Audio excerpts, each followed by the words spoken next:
বর্ষার এবার মাঝে কি ছন্দপতন ঘটলো এমনটাই আশঙ্কা করা হচ্ছে। কলকাতা টিভিতে ভাষ্যতে রয়েছে আপনাদের সঙ্গে। গত কয়েকদিন ধরেই আমরা ওয়েদারের আপডেট দিতে গিয়ে শুনছিলাম যে এল নিনোর একটা প্রভাব চলছিল এবং যার প্রভাবে কিন্তু বিভিন্ন রকম আবহাওয়ার যে পরিবর্তন, সেই পরিবর্তনের খবর সামনে আসছিল। আর এবার যেটা স্যাটেলাইট চিত্রে ধরা পড়েছে, যেখানে দেখা যাচ্ছে যে একটা বিস্তীর্ণ অংশ জুড়ে মেঘের আস্তরণ জমে রয়েছে এবং সেই আস্তরণের জন্য কিন্তু বৃষ্টি কিছুটা ধীরে ধীরে কমছে বা কমতে পারে এমনটা আবহাওয়াবিদরা আশঙ্কা করেছিলেন। সেক্ষেত্রে পর্যাপ্ত বৃষ্টি কি আগামী দিনগুলোতে হবে না? যদিও আবহাওয়া দফতর জানিয়েছে আগামী কয়েকদিন অর্থাৎ বুধবারের পর থেকে বৃষ্টির পরিমাণ বাড়বে। তবে এল নিনোর যে প্রভাব রয়েছে, সেই প্রভাব এবং স্যাটেলাইট চিত্রে যা ধরা পড়েছে, সেই প্রভাব থেকে কিন্তু জলবায়ুর যে পরিবর্তন বা আবহাওয়ার যে পরিবর্তন সেটা হতে পারে। এবার মনে করা হচ্ছে যে পশ্চিমবঙ্গে বৃষ্টি কমার এখনো পর্যন্ত বড়সড় কোনো ইঙ্গিত পাওয়া যায়নি। সাম্প্রতিক দেখা যাচ্ছে যে ভারতের বেশ কিছু জায়গায় এই কারণে কিন্তু বৃষ্টির পরিমাণ কমেছে।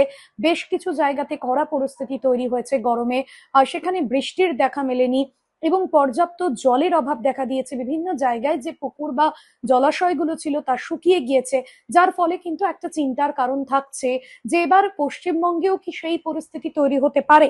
অন্যদিকে এল নিনো বর্ষার উপর বাধা তৈরি করতে পারে। 2026-এ মনে করা হচ্ছে যে বর্ষা শুরুর আগে, অর্থাৎ এই সময়টা আমরা দেখছি যে বৃষ্টি হচ্ছে, তবে একটা ভ্যাপসা আবহাওয়া রয়েছে, ভ্যাপসা গরম রয়েছে, যেটা কিন্তু এই এল নিনোর প্রভাবে হচ্ছে এমনটা মনে করা হচ্ছে। তবে স্যাটেলাইট চিত্রে এখনো পর্যন্ত যেটা দেখা যাচ্ছে সেখান থেকেই কিন্তু আম, আবহাওয়াবিদরা এবং বিজ্ঞানীরা তারা মনে করছেন যে আগামী দিনে বৃষ্টির যে পরিমাণ, বৃষ্টির যে পরিস্থিতি, সেই বৃষ্টি কিন্তু ধীরে ধীরে কমতে পারে। অর্থাৎ বৃষ্টি সেভাবে পর্যাপ্ত হবে না। যে সময়টা বৃষ্টির সিজন, অর্থাৎ বর্ষাকালে, সেই সময়ও কিন্তু বৃষ্টির কোনোভাবে কোনো লক্ষণ নেই এমনটা কিন্তু আবহাওয়াবিদরা তারা মনে করিয়ে দিয়েছেন। অন্যদিকে দেখা যাচ্ছে যে উত্তরাংশে, অর্থাৎ ভারতের উত্তরাংশে কিন্তু একই পরিস্থিতি তৈরি হচ্ছে। দিল্লি, হরিয়ানা, মহারাষ্ট্র, এই সমস্ত যে রাজ্যগুলো রয়েছে সেখানেও কিন্তু দেখা যাচ্ছে যে একই পরিস্থিতি তৈরি হচ্ছে। এই এল নিনোর প্রভাব কিন্তু পড়ছে, যার জন্য বৃষ্টি কার্যত উধাও।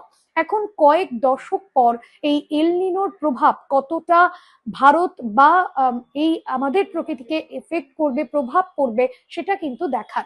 আজকের বিষয় এ পর্যন্তই। তবে অন্যান্য বিষয়ের জন্য দেখতে থাকুন কলকাতা টিভি।